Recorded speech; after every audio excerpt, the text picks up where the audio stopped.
আসসালামু আলাইকুম রহমতুল্লাহ। আশা করি সকলে ভালো আছেন।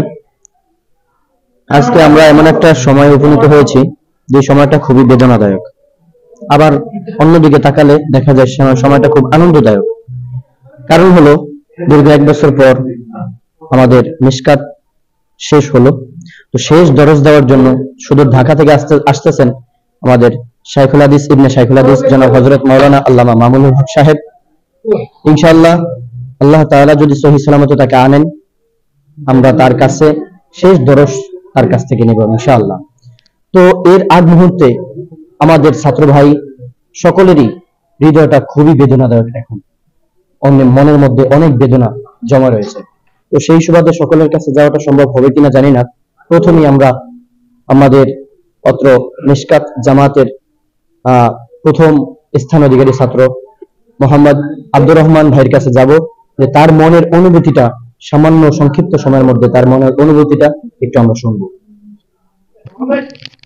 আসসালামু আলাইকুম ওয়া রাহমাতুল্লাহি ওয়া বারাকাতুহু।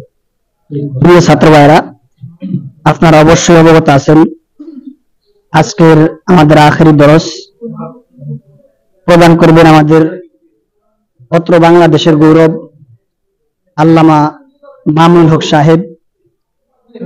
আমাদের হযরতের দরসের মাধ্যমে অত্র জামিয়ার বিদায়ের সূচনা, যাকে বলা হয় যে আমাদের জন্য এমন একটা সময়, বিদায়ের সময়টা যে কেমন যেন মনে হয় আমাদের একেবারে অতীব আপনজন দুনিয়ার থেকে চিরতরে বিদায় নিয়ে গেলে যে অবস্থা সৃষ্টি হয়, ঠিক আমাদের জামাতের প্রতিটা ছাত্র ভাইয়ের কলবের ভিতরে এই পরিমাণ বেদনা। যেই পরিমাণ বেদনা আমরা কি বলবো, যে বিদায় সম্পর্কে আমরা কিছু বলতে গেলেই আমাদের ভিতর থেকে এমন একটা অবস্থা সৃষ্টি হয় যে অবস্থাটা আমাদের কারো জন্যই মানার মতো না। তো সেই সম্পর্কে আমি আর কি বলবো, যেটা এই ব্যথা, এই বিরহ বেদনা, এটা আমাদের ভাষায় ব্যক্ত করা সম্ভব না। এজন্য আমি সেই দিকে কোনো কথা বলে আমি আমার ছাত্র ভাইদের সেই দিলের ভিতরে যে কি পরিমাণ ব্যথা, এর জন্য আমি যেহেতু এর বিস্তারিত বা এর সুন্দর কোনো উপস্থাপনা দিতে পারবো না, এজন্য আমি সে বিষয়ে কোনো কথা বলবো না।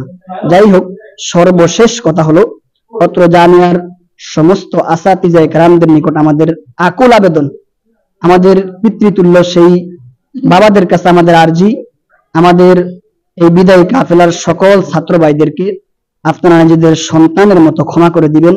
আমরাও অবশ্যই অবশ্যই আমাদের এই দেহে যতদিন পর্যন্ত হায়াত থাকবে ইনশাআল্লাহ আপনাদের জন্য, আপনাদের উজ্জ্বল ভবিষ্যতের জন্য আল্লাহ পাকের কাছে আরজি পেশ করব। সাথে সাথে আমাদের এই বিদায়ী কাফেলার প্রতিটা সদস্য যেন আল্লাহ তাআলার কাছে একেবারে মাকবুল এবং পছন্দনীয় বান্দা হতে পারে, এজন্য আমি আমার সেই বাবার সমতুল্য ওস্তাদদের কাছে দোয়া চেয়ে এখানে আমার বক্তব্য শেষ করলাম। ওয়া আখিরু দাওয়ানা আলহামদুলিল্লাহি রাব্বিল আলামিন।